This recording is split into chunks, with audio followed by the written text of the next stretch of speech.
Today on True Patriot Love, we're going to dive in to the career and recent mayorship and election of Zohran Mamdani. And what a day when he got elected to the city of New York. Jim Lang, Mike Wixon, welcome, guys. Thanks so Hi, much. Paul. Hey. I love these roundtables. You know what's so funny? Our roundtables, by the way, subscribe, tell a friend, visit tplmedia.ca. The app. Get the app. It's there for the for iPhone and for Android. And so we'll encourage you to join the family with us. These roundtables, I've noticed, are some of the most popular videos that we put out. And I think it's because we all have differing opinions a little bit on things. And different perspectives. And in the end, we tend to find some commonalities that we can understand and take away. So I encourage you, if there's other roundtables you see in the list, go back and have a look. Today, Zohran Mamdani. Yeah. You know, I was snowstorm here today. Yeah, man. So my God. I'm heading in and I'm thinking about, snow plowing and of course all those things. And the city of New York popped into my head because I knew we were going to do the show, and how your career in New York as a mayor is so kind of on an edge. You're dancing on a pin. You handle a bad snowstorm in New York City wrong as the mayor, and you're done, right? Well, what about Ed Koch with the blackout? Exactly. Remember in that? the 70s, Yeah, right? and it was Wasn't over. That ended it, didn't That it? ended his career. So now you have this democratic socialist, which we'll talk about what that means, because for Canadians, we're probably saying, what's a democratic socialist? We can talk about that in a minute. But now you have him running the biggest city, or one of the biggest cities in the United States, New York. And, you look at it and you think to yourself, how's that going to go? How's he going to do? And when I started looking into his platform, it was interesting, because what I started off thinking is, what the mainstream media was telling me, how bizarre his platform is. You know what I found? No. I found a lot of his platform is very Canadian.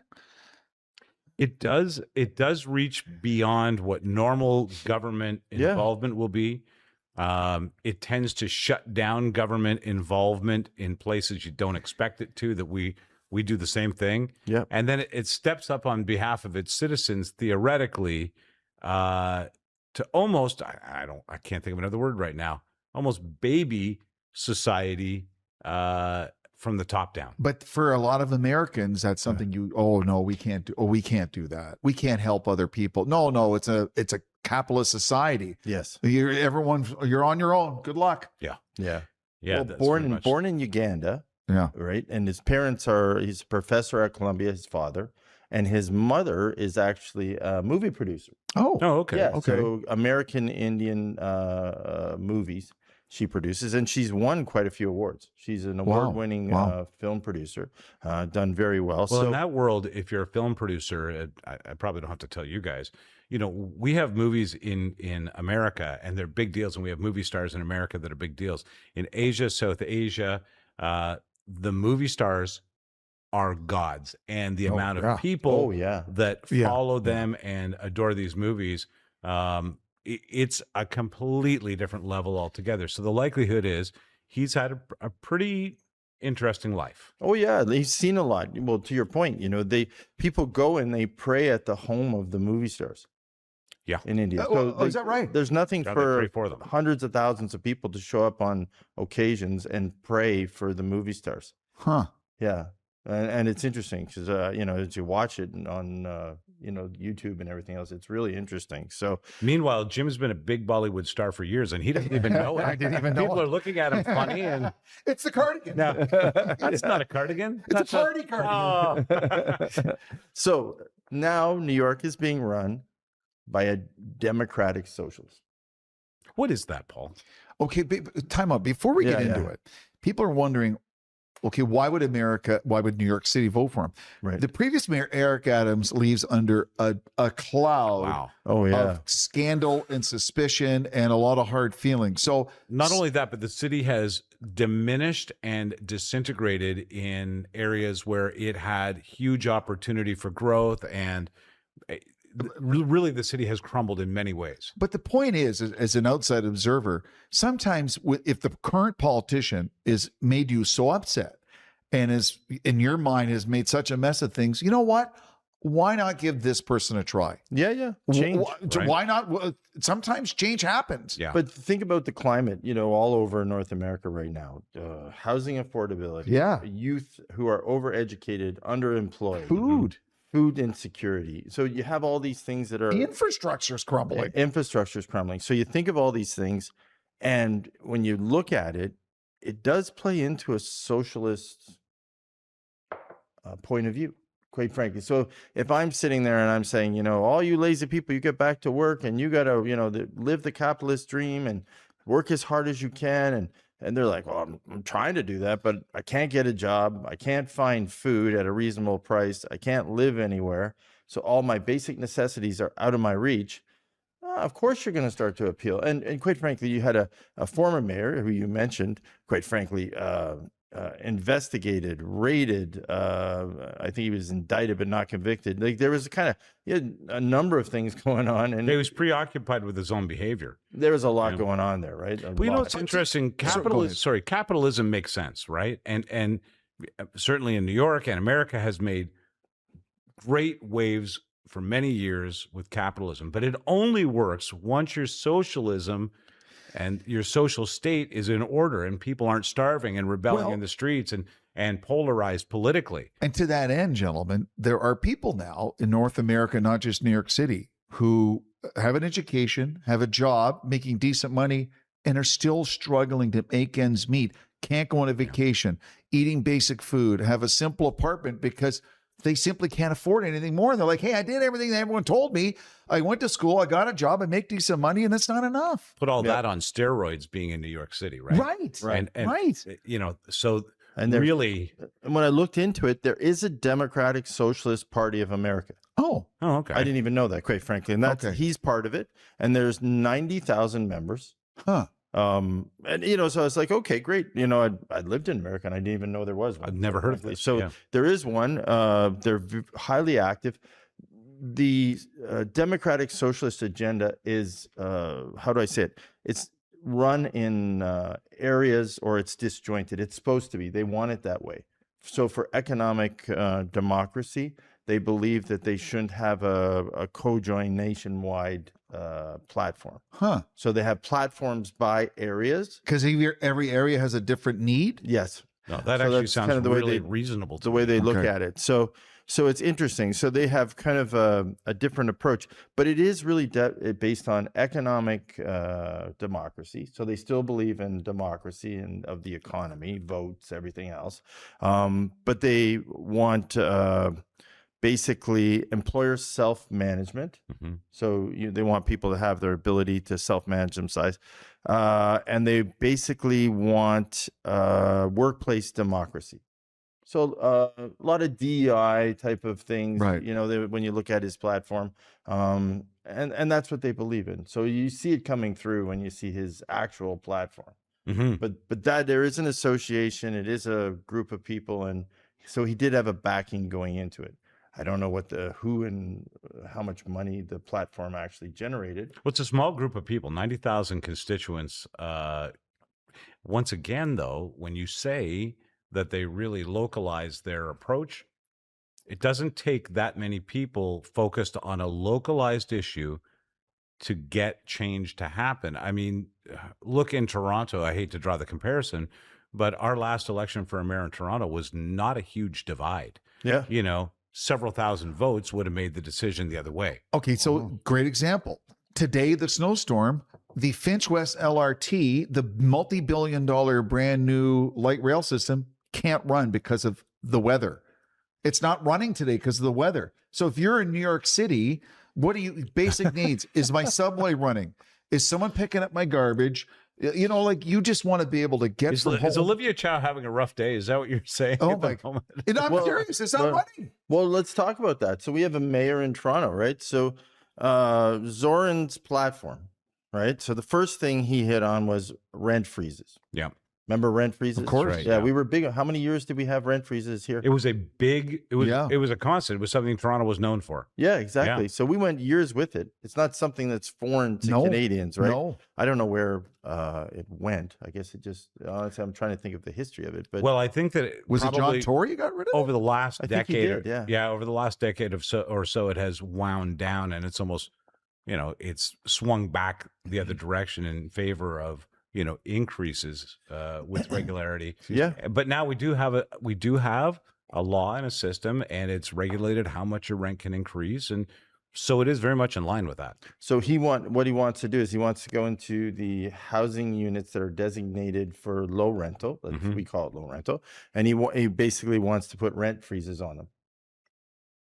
I mean, New York City, that's one way to actually keep it semi-affordable. I mean, you hear horror stories about people in a studio apartment paying $3,000 US a month. Well, that's not unusual. It makes places like Manhattan, and other boroughs that are fairly sizable, it makes them more of a transient population, because you go there to do a job, you can no longer afford to live there, and then you must move on to a different part. And you're state commuting or further the country. afield. Yeah. But it's very interesting. We did this on the housing show. And yesterday, Doug Ford even came out in Ontario, and originally we were designating so much for affordable housing. So any person who lives so many meters, I think it's 800 meters from a subway station, Right. They could build apartment buildings. And quite frankly, he was designating so many of those units to affordable. He took that off. He did? He removed it yesterday. So basically, you can just build an apartment building with no low rental, no affordable in So it. the excuse they used to get developers back to work, really, because in Toronto we have a certain stagnating market at the moment, was to say we're going to do this for housing, for affordability. But now that's gone entirely. But the funny thing is, all the programs for apartment buildings are still in place. So you can still go get low interest money and everything to build the same building. But now you don't have to put anyone with affordable housing needs into those buildings. How does that help the community? Essentially, Well, it did. And quite frankly, the whole initiative went bust. So Mamdani's idea, it was an interesting idea. Probably why it phased out over time is the more you created these divisions of low rental housing or subsidized housing or rent freezes, you just cause developers not to build them. They become unaffordable for a developer to get involved in. Inflation is catching up on his maintenance costs. He can't maintain the buildings. And then the next thing he did a crackdown. He wanted to do a crackdown on bad landlords, where basically, I'd be for that. Who wouldn't be for that? It's a great idea, but combining the two together is a little dangerous, because now you have a rent freeze and a bad landlord. So then it really makes developers really, or even landlords. But there have been horror stories across the country. Vancouver, Montreal, every city's got these landlord horror stories, and people are struggling to get just a decent place with running water. I think for existing buildings, Jim, I totally agree with you. Yeah. So I think his idea is a good idea. But getting new building? But to get new buildings in place, it actually really costs, because once you put that in, then people are like, I don't want to go through that. And then I got money, I'm locking my money up for 50 years in this rental building. It has so many low rental units. Now what he wants to do is, if you don't fix it, the city will. Oh. So because New York has, we were just talking about it before the show, you go one block off Fifth Avenue and you're in the wrong side of the tracks. Exactly. So, that's thousands of buildings that they would be sending government maintenance groups into to fix problems. And the bill that these people who own the buildings, a lot of people who own the buildings don't even live in the United country. States. No. So quite frankly, it's just getting the bills paid that he's trying to. It's an interesting concept. It's really hard to enforce, but it is. I think conceptually. Do I like that? I do. I do. Well, I think older buildings. That's good for society. But once again, a lot of the first two things you've discussed already are management nightmares. How do you enforce this? How do you go after so many people in such a short period of time? Unless he's doing outstanding, he's got 4 years to make this happen. Right. So is it a reality? I mean, just staffing alone, think about the logistics with all the apartments in New York City, in the boroughs. trying to get the tradespeople to all the buildings. Some of those buildings were built over 100 years ago. And so the infrastructure needs constant They have tweaking. infestations that have infestations. Yes. Yeah. Well, Seriously. And that's the other thing. You send your own crew in to start tapping into someone else's building. Yeah. Then you have lawsuits over you're causing damage. and 100%. It's New York. They sue each other like every second. Yeah. So interesting concept. Not sure it has, conceptually great, practical, no, right? So next thing he came up with, of course, is something we talk about, which affordable housing, which you hear all the time now. And he wants to build more affordable housing units. But what does affordable housing mean in New York City? What's their definition? Because I hear that all the time in Canada, affordable housing, and I drive by the signs starting at this price. I'm like, I don't know anyone that can afford that. Well, also, New York is the most expensive place in America, I'm guessing, to live. Yes. Yeah. So if you're already there, you need to ask yourself the question if you can afford to be there.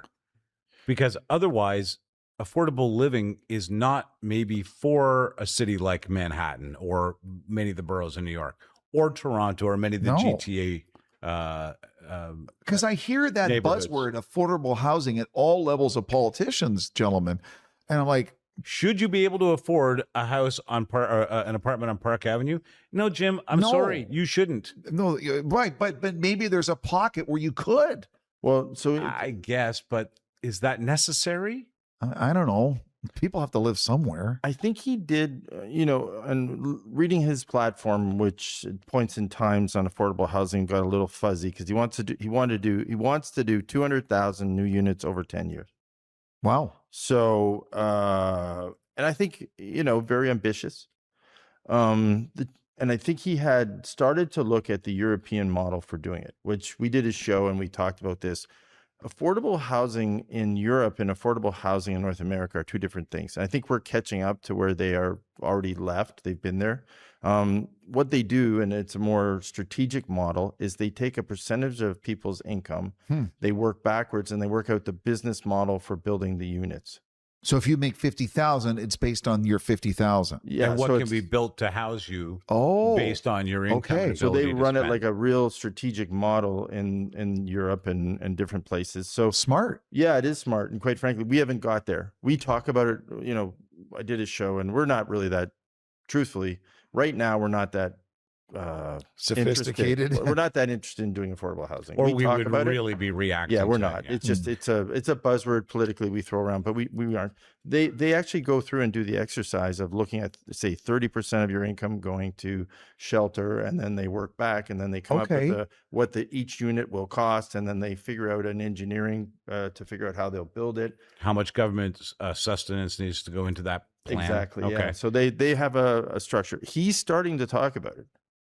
He doesn't get into it, but he's educated. You can tell when you're reading his stuff. He's been around the world and he's seen different models.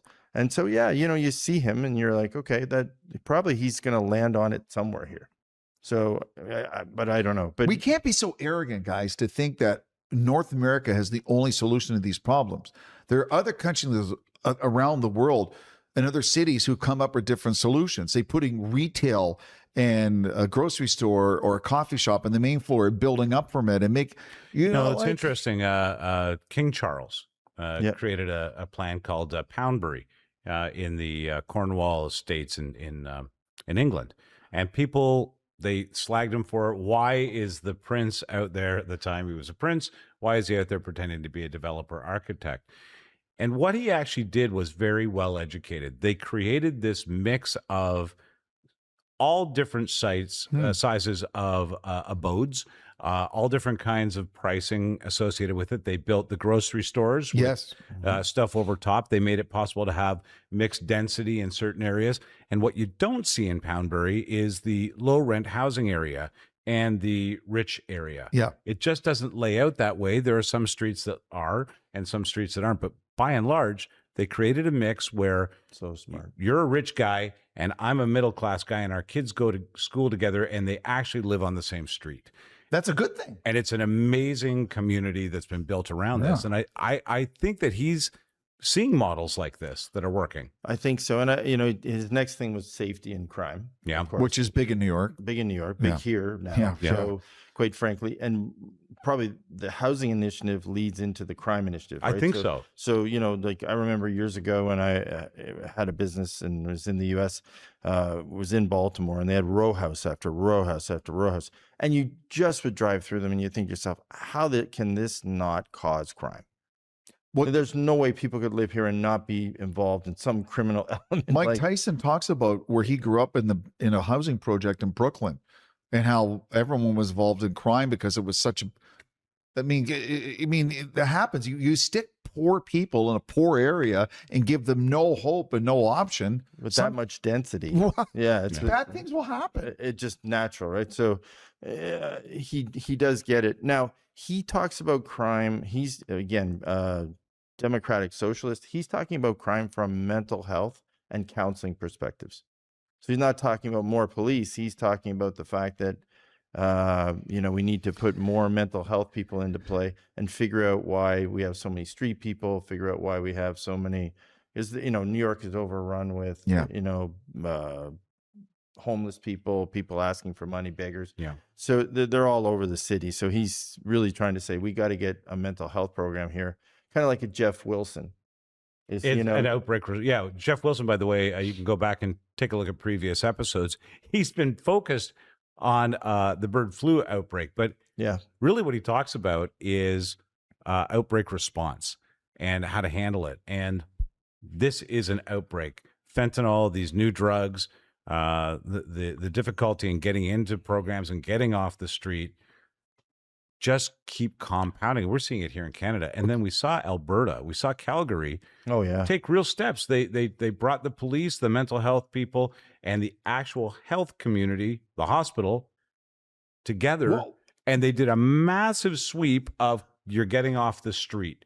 Now, they did it by force, but the results were instantaneous, and they've been somewhat long-lasting by the sounds of things. But Mike, too often you're taking young police officers and giving them the wellness check, which is someone with a mental health issue. So they have minimal training. Yeah. That's not what they signed up for, and they're dealing with someone with a severe mental health They're issue. also not viewed as a mental health expert by the community. If And a cop shows up, right, and you hear all these incidents, and I feel, wait a sec, we're putting the police officers in a horrible situation. Why not send them along with someone who's a mental health expert who maybe is more trained to deal with the situation? Did you see I don't know if you saw it last week, the thing in Montreal with the subway, with the mentally unstable guy outside the subway? Yes. Oh my goodness, was that terrible? So this guy's, going off his rocker. He's out of his tree. He's dancing around on the steps of the subway. 30 police officers show up. So they're trying to figure out to taser him or whatever to do. And in the middle of it, he's in the middle of the street. 2 police cars come, and I don't know what they were thinking. They were going to sandwich him. Anyways, he jumped out of the way and they crashed into each other. And then finally they tasered him and got him down.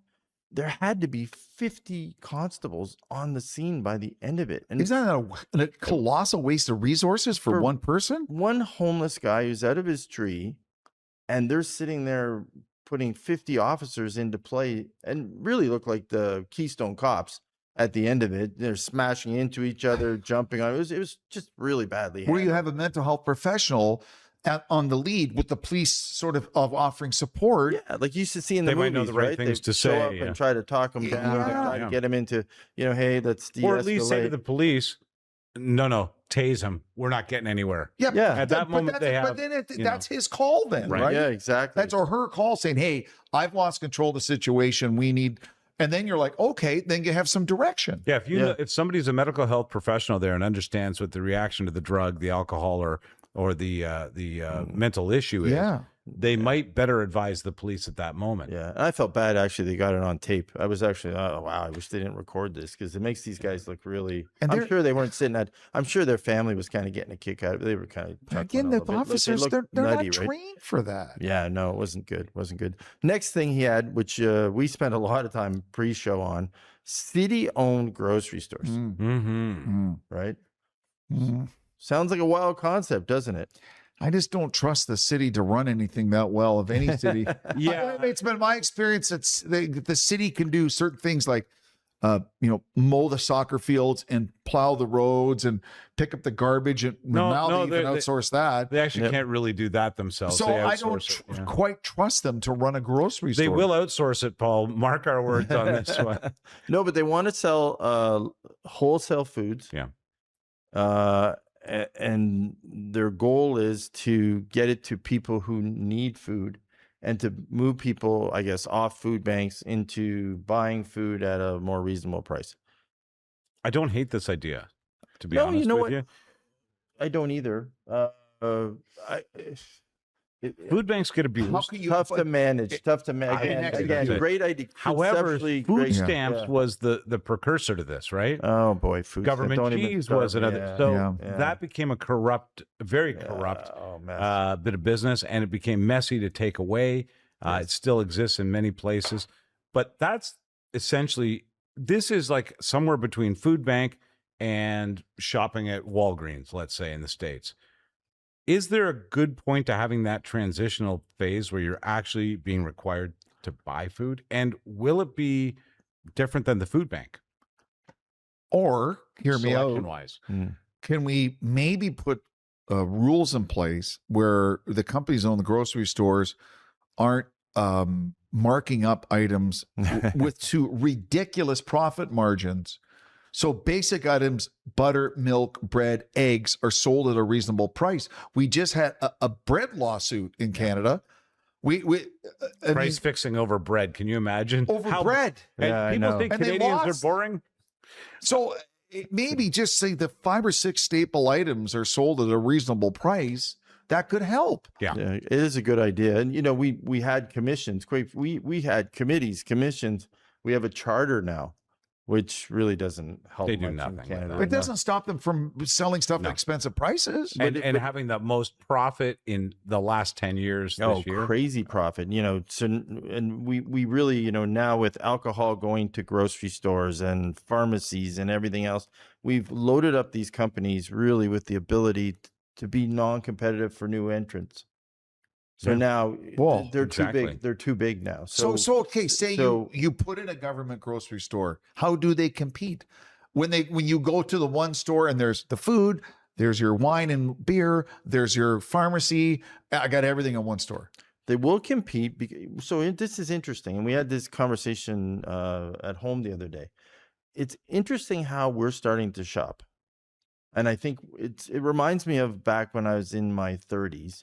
We used to go from grocery store to grocery store or store to store, depending on what we were buying. So we bought our vegetables here, our meat here. Right. So we're back to that again. Yeah. So like as we move around in a week, we're like, okay, let's go there because it's got the freshest meat at the best price. Let's go here because the vegetables are good and it's reasonable. And so we kind of have that route we do in the week where we hit different stores now. So I think where our grocery stores here in Canada right now, the pseudo monopolies we've given them, I think where they've overplayed their hand a little is people are going to go back to that model. So and the more they push it, the more they keep not adjusting the prices to be reasonable. I think it forces people down. So the wholesale government run grocery stores, you will get people in New York who along their path will go there and get their canned goods or they'll get their whatever. Yeah. I think it would. I think conceptually it's an interesting idea. Putting it in practical, I think it has its flaws, and I think it'll end up just being as corrupt as food stamps were. So I don't think I don't think at the end of the day, and that's my issue. Is in theory, like I agree with everyone here. Yeah, but you have to at the execution, so you don't have that corruption. It sounds very difficult. Yeah, and then you have to get the distribution. How do you figure out shelving? Who's allowed to use it? Yeah, shelving space. Yeah, how do you determine? Yeah, who's eligible to use it? Right. Well, I think everyone is. In his what he's saying in his everyone in New York. Yeah, everyone. It's basically it grows. They'll be gigantic at the end of them because, quite frankly, they will be the next Costco's. Now, and does that actually put the other grocers out of business? I don't know. I don't know what the consequence. You know what it's going to do? It's going to take the availability of product in those stores that's similar to or there's going to be new products created that are made specifically for that government grocery scenario. And I don't think that you'll find less of those products available in the stores that you shop in now. So if it's the canned goods, maybe it won't have the same selection. Yeah. Or they're just going to adapt and lose a little bit of profit. Yeah. Well, but it's interesting. This one was kind of when I heard it, I'm like, oh no, forget that's a terrible idea. Then when I started reading through what he's saying, I get what he's saying, again, conceptually, but it just won't work. And it's interesting. You're looking at all these items that we're talking about, we're not finished the platform yet, but parallel ours, like all these issues we're talking about, New York City's talking. So it's interesting. I'm reading and I'm kind of going through it and I'm like, oh, we talk about that all the time. Vancouver, Montreal, every big city in Canada has those similar issues, we're right? talking about food costs, affordability of housing, rent controls. We're talking about landlord, all those mental health issues. Yeah, it's coming What's up. really interesting up, is he's taking dramatic steps, like drastic steps to get in the way of these problems that we're complaining about here in Toronto. Well, so I can't imagine Olivia Chow standing up and saying, I'm going to actually take action. We're going to open up stores. We're going to enforce this. I don't know. That's never even been mentioned. No, even enforcing rent regulations in the city has been widely ignored. Think about who his mother is. She's a movie producer, right? So he, we had this conversation, Jim, you and I, part of the issue in politics, you can win a whole campaign. We saw it here recently in the federal election. You come up with one good slogan and one good elbows up, you unite a whole country. He united a whole city, or he got enough people to vote him in for a whole city just by taking what the basic issues in the city were, laying out a platform, based on which may never be practically able to deploy it. Smart politics, though. Yeah, smart politics. So, interesting the way he did it.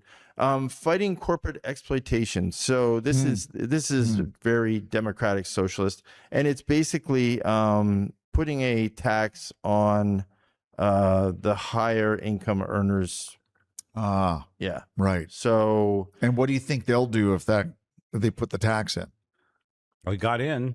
No, but so if he does, the high-end income eurners will go, well, if the tax gets too high, I'll just move to name the city or country. Well, suddenly housing got more affordable in New York, didn't it? Yeah. And that's the one thing. If you push a high tax bracket group out, it doesn't necessarily make a big dent in the city. They are a small amount of people. Well, we just did it, right? We just put a home tax for homes above $3 million in Toronto. Oh, that's true. Right. Yeah, we just did it. So we just we're actually ahead of the game on this one. Yeah, we're ahead of the game on him on this one, and quite frankly, also on this one, which I kind of misspoke a little bit. He spends a lot of time making sure that advertising and monopolies don't predatorily advertise to the citizens of New York. So in the States right now, I don't know if we have this as much here. We probably do, and I just don't know about it. I don't see it. You can buy anything on credit. It's a very big thing in the States, more so than here. So people buy pizza on credit. Mm-hmm. What you mean, like you're not talking credit card? No, so you get like a loan, or you get a Like credit to buy simple items. Yeah, and so you pay over time. So I can sit there and I can order like a pizza, and I can pay for my pizza over 15 months. Really? Yeah. No, I don't think we have that here. It's down. I don't think so. Yeah, they have that in the U.S. If we do, I'll buy lunch. So in the States, they fractionalize. There's a word, and I'm probably going to use it wrong. They fractionalize credit down to the most minute item of purchase, right? And so it's caused a lot of New Yorkers a lot of harm. So what he's saying, he's going to ban some of the pricing or some of the advertising on it, make sure it's not totally predatory. So that people know what they're buying and how much a pizza is going to cost them $1,500 in the end. Because after 15 months, the pizza must cost what? Triple what they paid for? Yeah. Oh, yeah. It's very big in the States right now. You see it quite a bit. It's actually. I can see funding and financing being built around this easily. If you wanted an investor, we're going to be able to finance. Right. Yeah. Okay, so that makes a lot of sense. I had heard a story that on Black Friday in America, they said a huge percentage of the stuff was bought on credit. I thought credit card, but you're saying it was bought on credit. Credit, yeah. Oh, with the retailer or the supplier direct. Oh, Yes. wow. Yeah. That can't be good. No, and you it's can see terrible. how people would be taken advantage it's of. totally predatory, right? Yeah. And it really preys on a younger, our young adults. The young, the poor. Yeah. Yeah. Oh yeah, for sure. They remember payday loans. Oh, yeah. Yeah, you don't see as much in the U.S. anymore because they just go right online and they get credit for everything, and they're buying. Correct. So I'm buying my groceries over 15 months. I'm buying everything. Wow. No cost childcare, part of his platform. How can they pull that off? Well, just daycare centers with no cost. So totally funded by the city of New York. Yeah. Wow. Well, our $10 a day. Yes. So he doesn't want to do our $10 a day. He just wants to basically allow people to drop their children off, and that's it. Okay, so Pretty expensive to run for the city, though. yeah, and it also seems to me that the quality of what you're going to get for your kids, I mean, it hasn't been 6 weeks to 5 years. I was just looking up the. Oh, okay. But as you say, the people on Park Avenue, they're in such a different universe. Their daycare probably looks like the Ritz-Carlton in Montreal on Saint Laurent Boulevard. So they you know, well, they're take not a going look. to use it. Take a Yeah. look at what happens when you put a whole bunch of government funding behind daycares like this, and what happens? Minnesota is like on fire right now because of it. So what's the city going to do? Are they going the to checks and outsource this? balances. Are they going to yeah. suddenly become educators in a realm that they haven't been before? Are they going to have to create a new department of early childhood education? Because in theory, it's Space, sounds- safety, security, training. Right. There's a ton of components to this. or right? are they going to hand out checks to New Yorkers and say, pick your own daycare? because in theory, you're like, oh wow, that's what a great thing for the people in New York. But all of a sudden, I'm thinking about the fraud in Minnesota and the Paul Mike Jim daycare who has no kids are getting all this money every year. Explanation. Yeah. But So- that one to me sounds far-fetched, genuinely, because, well, first of all, we're How do seeing you- it implode, but also it just seems Yeah, cost prohibitive. Right. Birth rates. are going down. Yeah, so this is the kind of the worldwide conundrum, right? We're all kind of hearing about more and more now, which we're going to hear about more over the next few years, right? People aren't having kids. There's not a lot of incentive now. It's expensive. There's great excuses He- to stop us. He's trying to counterbalance it because, Mm. quite frankly, if and we're seeing it now, with all this stuff going on in Minnesota and everywhere else, if they're reducing their immigration, their birth rates are going down. The growth in the country, it really does kind of start to cap that country, the growth, right? Because no new people. Well, I think that the planning overall in America just seems to be, reduction of humans, if I may be honest with you. Yeah. And I don't think birthright is something they talk about too much. But once you take 12% of the population away from America and don't replace it with new Americans arriving in our hospitals through birth, how many years is it before it's on a decline that can't be But they rescued? haven't thought that through at all. It doesn't feel like it. And even in Canada, we do think about it a little bit. We do talk about Yeah. declining birth rates. We do talk about aging populations, our Yeah. boomers and stuff, quite a Well, bit. It's in a the huge States. issue for Canada right now. We but, don't. But it's discussed a lot. Yeah. Yeah, and it's we not have- something you hear Trump talking about or anybody in Congress all that much. No. Well, I think I think he's thinking that, quite frankly, get rid of the people who came, and then people will naturally immigrate on a legalized basis, Right. with enough wherewithal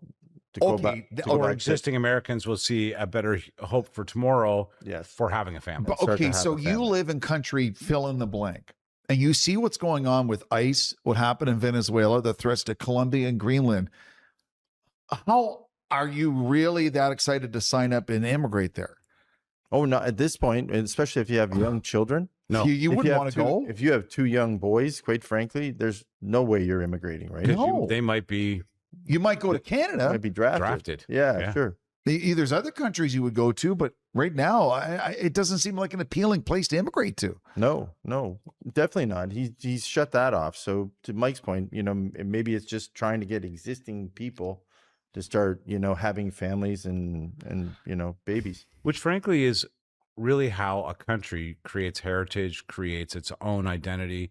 We love Toronto because we grew up here, right? Mhm. And we want to participate in our community because We grew up here. We want it to be good like it was for us. But okay, so what he's talking about, you're a 29-year-old male or female in the New York area. You're still living at home because you're struggling to save to live on your own. How can you start thinking about family when you can't even live on your own? Yeah.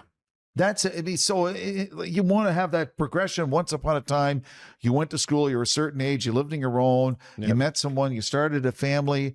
By the mid-30s, maybe you had a kid. Well, that ladder's broken. Yes, that's a big part of the problem. We talked about this recently too, and I would imagine New Yorkers have that same excuse. We'll never be able to afford a home. Okay, none of us were ever able to afford a home. Jim, did you wake up one morning with the money to go and buy your house? God, no. Or did you have sleepless nights and sweaty moments for several years trying to make that home happen? To decades. Right. So the desire to put in that effort, the desire to suffer, the desire to see an end game has been eliminated by the market telling us homes aren't worth as much. The U.S. is hearing that as well, that we'll never be able to have a family or afford this. Okay, so you're told that enough, you start to believe it, I right? don't need a home, I guess. Yeah. I'm happy in my little condo or staying right here with mom and dad. We get along just fine. It's a nice basement. It's really. Laundry's good. Mom put in new shag. Did you have the cannoli? It was excellent. Oh, it was so good. And a sauce like that, you don't get Oh, my anywhere. God. Get out. Spoken like a true parent. So the next thing, which is interesting, it's called K-12, which we've heard about this. They have a huge teacher shortage. Oh, yeah. Yeah. So they're short 7,000 to 9,000 teachers right now. And that many? yeah, so it's a program to launch community to classroom, a new initiative to train, certify, and hire new teachers. And basically they will try to get teachers trained up and in classrooms. So let's be serious. A lot of places in New York, you wouldn't want to be a teacher. No. I may say something. A friend of our Do you family, remember the White Shadow guys? Yeah. He overcame it. So a friend of our family in the in York region area went to Queens Teachers College, worked 1 year as a teacher, thought the students were so unruly, decided not to go back. And that is a problem that a lot of young teachers are getting into it and realizing, I can't handle these kids. I don't like it. This is not for me, emotionally, mentally, physically, and they're not staying in the game. That's a problem. That's a common one for education across North America. Yeah. Well, we and I think of myself as a high schooler.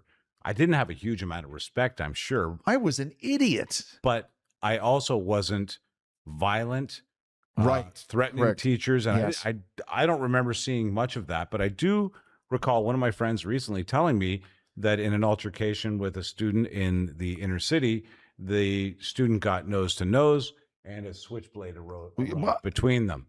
And he was like, how many more years do I have to do this? But that we would never thought that when we were kids, right? No. And I think that is part of the problem for every major city in North America now, not just New York, is finding people willing to put up with this to be a teacher. Yes. Well, he talks about in his platform, he does talk about this, and he says it's time to create almost like student teacher governance committees within the schools to try to address all these mental and physical issues that are going on.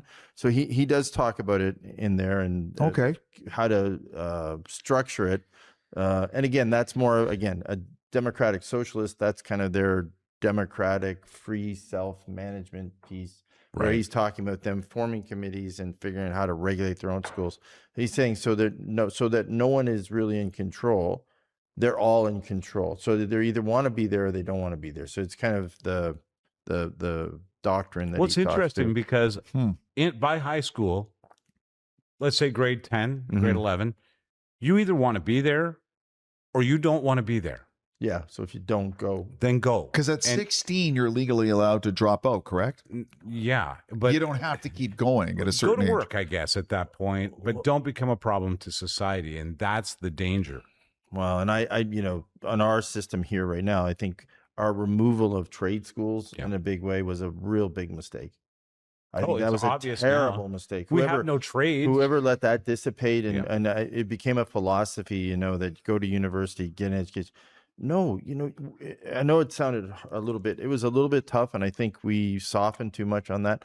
At some point, we said, oh, everyone should have a chance. No, there should be a divide somewhere. And quite frankly, and when I went to school, you were in I think the 3 or 4 year program, Yeah. basically, you either went into the 4 year and that gave you a chance to go anywhere. But if you went into the 3 year program, you were going to trade school. You were going or to you're getting George a job. Harvey. Well, here's something else they don't do anymore.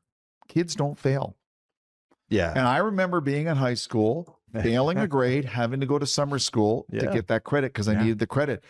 I grew up real fast, realizing all my friends are going to the beach or going on their bikes, and I'm getting in the bus and spending a summer day to get that credit because I was jerking around in school. And so now, I know in Ontario and a lot of provinces and a lot of jurisdictions around North America, kids don't fail.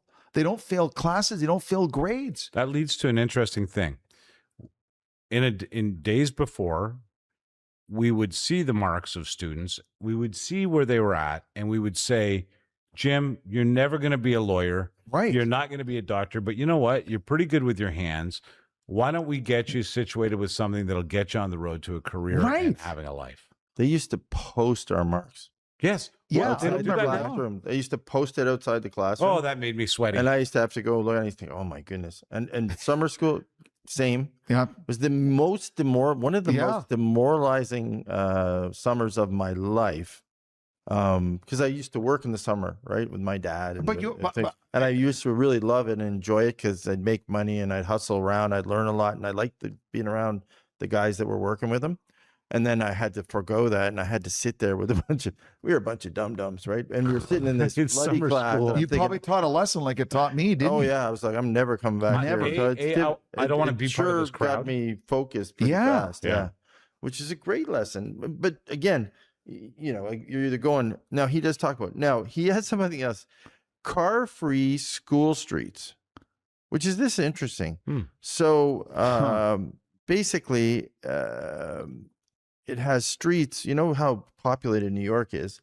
It has streets where families and kids can play, and there's no cars. It reduces pollution. So you can drop them off at the block, and they walk to the school. They walk to the school, and then when they come out, they can interact. Don't tell Doug Ford that; he would get upset. Yeah. But it's an interesting thing for New York. Concept. For New York, because it must be. I always think about this. I don't know about you, but when I was starting out and I was trying to raise money for my business, I used to get up early in the morning and I used to drive all the way into New York, into Manhattan.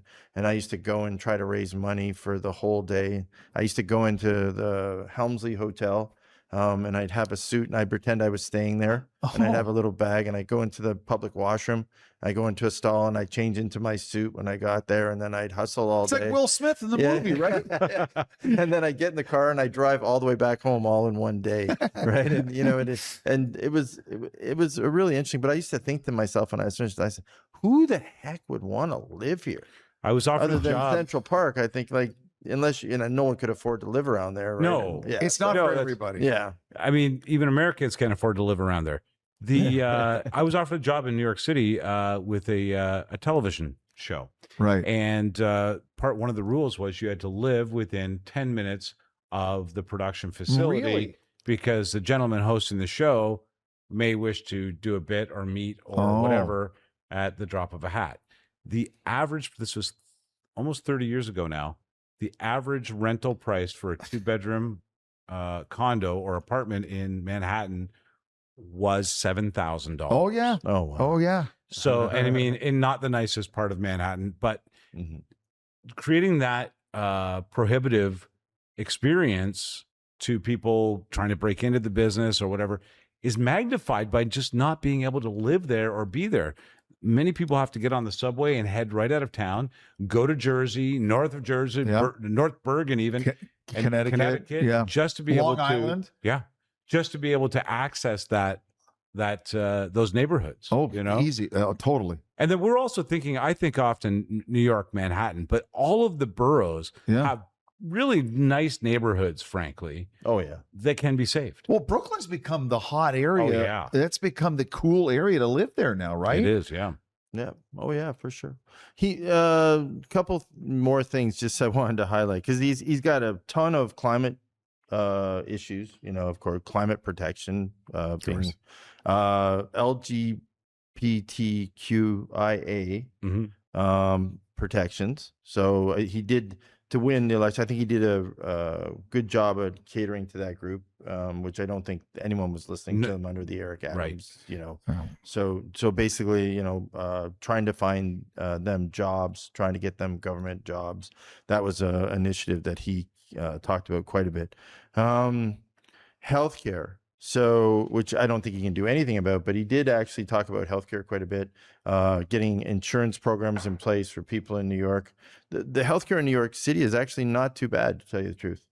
The hospitals, I'm sure for the very poor, but overall, the programs and the health facilities in the U.S., I have to say, having spent time in both places, are pretty nice. Like I think compared to what we go through, affordability becomes the problem there at some point. And that's why he was trying to get insurance programs in place. That's what he's saying he will do for the lower income people. He's actually reacting to a healthcare issue that all of America, you know, Obamacare is, I don't know that it's really working. And so many large cities have been left with this huge scale problem of health.